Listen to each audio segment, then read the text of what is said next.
अब आप सब कॉन्टिनेंटल में आए हैं तो यहाँ पे पिच आपको इसी तरह की मिलेगी, स्पेशली इन इंडिया आपको स्पिन ट्रैक ही नज़र आएंगे। तो आपको पहले से प्रिपेयर करके आना चाहिए था।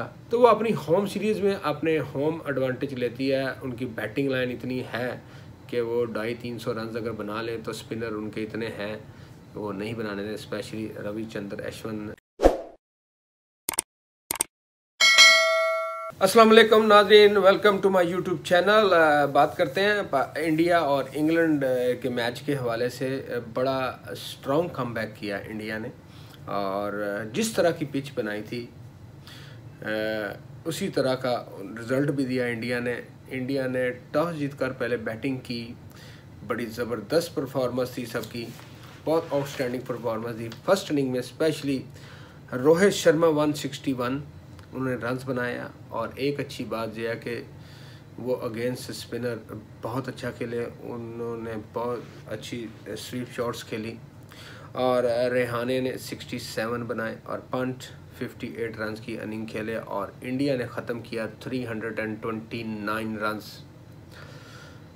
इस विकेट पे 329 रन्स का मतलब था 600 रन्स, क्योंकि बड़ी मुश्किल कंडीशन थी वहाँ की। जो पिच की सूरत हाल नज़र आ रही थी लास्ट मैच में सेम ग्राउंड में, उससे टोटल ऑपोजिट ये सेकंड मैच में हुई। इंडिया पहले मैच में भी यही चाह रहा था मगर ग्राउंडमैन ने उसको सही तरह प्रिपेयर नहीं किया। ऐसी जिस तरह की वो स्पिन चाह रहे थे वो नहीं बन सकी, जिसका नुकसान ये हुआ कि जब इंग्लैंड ने टॉस जीता और बैटिंग का फैसला किया तो इंडिया आधा मैच वहीं पे हार गई थी। इंग्लैंड ने बड़ा अच्छा स्कोर बनाया पहली इनिंग में, उसका जवाब देते देते इंडिया की टीम हार गई। मगर दूसरे मैच में इंडिया ने टॉस भी जीता, मगर जो पिच बनाई है वो भी उन्होंने अपनी मर्जी होम ग्राउंड में। देखें पिच का, मैं अगर ऑस्ट्रेलिया, इंग्लैंड, न्यूजीलैंड की बात करूं तो वो अपनी मर्ज़ी से पिच बनाती है। अब आप सब कॉन्टिनेंटल में आए हैं तो यहाँ पे पिच आपको इसी तरह की मिलेगी, स्पेशली इन इंडिया आपको स्पिन ट्रैक ही नज़र आएंगे। तो आपको पहले से प्रिपेयर करके आना चाहिए था। कंप्लेन नहीं होनी चाहिए पिच के वाले से, जिसकी कंडीशन है उसी की अपनी मर्ज़ी की ग्राउंड और पिच अपनी मर्ज़ी की तैयार होती है। तो इंडिया ने बड़ा स्ट्रॉन्ग कमबैक किया पहले टेस्ट मैच में, जैसे ऑस्ट्रेलिया में किया था। पहले टेस्ट मैच हारे, उसके बाद बड़ा अच्छा कमबैक किया और सीरीज़ भी जीत गए। तो ये 1-1 से बराबर हो गई हैं। 2 मैच अभी बाकी हैं। हैदराबाद में आगे देखते हैं वहाँ की कंडीशन पिच कैसी होती है, ये तो आने वाले टाइम में मैं आपको बताऊँगा। मगर जब इंग्लैंड ने दूसरी इनिंग में बैटिंग शुरू की तो उनकी 134 रन्स पे ऑल टीम आउट होगी और बेन फोक्स ने 42 रन्स बनाए। सबसे कामयाब बैट्समैन इनके ये थे। और पहली इनिंग में अश्विन ने 5 खिलाड़ियों को आउट किया और ये थी अश्विन की, और पटेल ने 2 खिलाड़ियों को आउट कर डेब्यू किया। डेब्यू में उन्होंने बहुत अच्छी बॉलिंग की। एक अच्छी चीज़ ये थी कि जिस पिच पे ऐसे ऑलरेडी स्पिन हो रहा हो वहाँ पे कोई और चांस लेने की, वेरिएशन की ज़रूरत नहीं पड़ती, क्योंकि पिच आपको ऑलरेडी सपोर्ट कर रही है। तो आपको चांस लेने की ज़रूरत नहीं पड़ती, बस सिर्फ टारगेट करना पड़ता है कि विकेट टू विकेट बॉल करें। जो भी स्पिन होगा, एज वगैरह सारा कुछ लगता है। बहुत सारी कंडीशन थी, लो था, बाउंस भी था, मगर पिच पहले दिन से उसमें डस्ट उड़ना शुरू हो गई थी। जब इंडिया ने दोबारा बैटिंग की शुरू की तो 286 रन्स बनाए। इसमें विराट कोहली ने 62 रन्स बनाए और अश्विन ऑलराउंडर परफॉर्मेंस उन्होंने दी। उन्होंने 106 रन्स की इनिंग खेली अपनी होम ग्राउंड में। पहली दफ़ा उन्होंने 100 रन्स बनाए। बट देखें उनकी भी अगर इनिंग देखी जाए तो उन्होंने आते ही अटैक करना शुरू किया। अटैक की वजह से उनको काफ़ी रन्स मिले। और अगर इंग्लैंड की बॉलिंग की बात करें तो मोइन अली ने 8 विकेट लिए, बड़े एक्सपेंसिव रहे इस मैच में। इस तरह का स्कोर नहीं पड़ना चाहिए था जिस तरह स्पिन हो रही थी, इसका एडवांटेज मोइन अली नहीं उठा सके। 8 विकेट लिए। जैक लीच ने 6 आउट किए स्पिनर ने।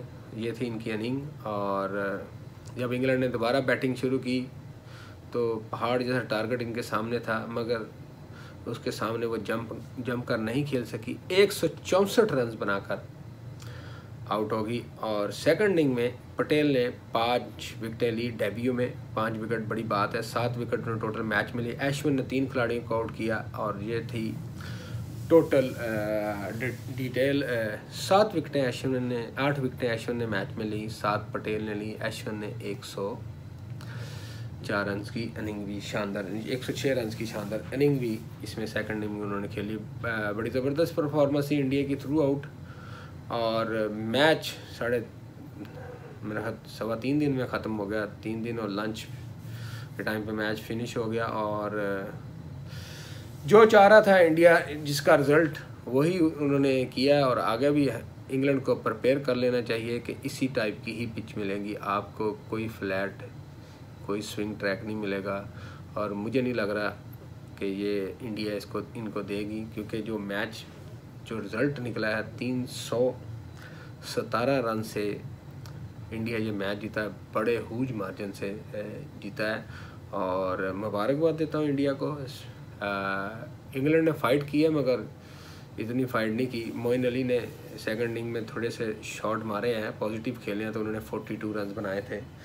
43 रन 18 बॉलों में उन्होंने बनाए हैं और यही इनके सेकंड इनिंग में कामयाब बैट्समैन थे। अगर वो डक करके खेलते तो कुछ मेरे में भी अंडर 100 ही इंग्लैंड आउट हो जाता है। मगर बहुत सारी कंप्लेंट्स सोशल मीडिया पे मैं देखी कि पिच ये नहीं ठीक थी, ये गड़ा बना दिया था, इंडिया ने जो भी किया। मगर जब इंग्लैंड ऑस्ट्रेलिया साउथ अफ्रीका में मैच खेलते हैं जाके, बड़ी बाउंसिंग ट्रैक होते हैं, इतना गराज छोड़ते हैं, तब भी तो एशियन कंडीशन पे जाके खेलते हैं। इंडिया ने ऑस्ट्रेलिया में जाके परफॉर्म किया, लास्ट दोनों सीरीज़ ऑस्ट्रेलिया में जीती है, तो वो अपनी होम सीरीज़ में अपने होम एडवांटेज लेती है। उनकी बैटिंग लाइन इतनी है कि वो 250-300 रन अगर बना लें तो स्पिनर उनके इतने हैं वो नहीं बनाने दें। स्पेशली रविचंद्र अश्विन बहुत आउटस्टैंडिंग परफॉर्मेंस दे रहे हैं अपने होम ग्राउंड में, तो स्पेशली होम कंट्री में तो वो बहुत अच्छे हैं। तो ये इंडिया की स्ट्रॉन्ग पॉइंट है। अब इंग्लैंड को प्रिपेयर कैसे करना है, इसकी कैसे तैयारी करनी है, ये इंग्लैंड के कोचिंग स्टाफ के ऊपर डिपेंड है कि वो स्पिनर के ख़िलाफ़ कैसा खेलना है। अगर वो पॉजिटिव खेलेंगे तो ही वो कामयाब हो गए, अगर जैसे ब्लॉक करके खेलेंगे तो मुझे मुश्किल सूरत हाल नज़र आ रही है। जैसे रोहित शर्मा और रविचंद्र अश्विन ने खेला है, खुल के खेला है, मोइन अली ने खेला है लास्ट इनिंग में, तो अगर ऐसे ही खेलेंगे तो शायद में भी इनके लिए थोड़ा बहुत चांस हो। अदरवाइज़ बहुत मुश्किल है कंडीशन इंडिया की, इंडिया में खेलने के लिए। बहुत शुक्रिया आपका। मेरे चैनल को सब्सक्राइब भी कीजिएगा, लाइक भी कीजिएगा। और देखते हैं कि इंडिया अगेंस्ट इंग्लैंड तीसरे टेस्ट मैच में कैसी पिच बनाती है। मैं तो कहता हूँ सेम पिच बनेगी, बट लेट्स सी हैदराबाद में कैसी पिच होती है। अस्सलाम वालेकुम।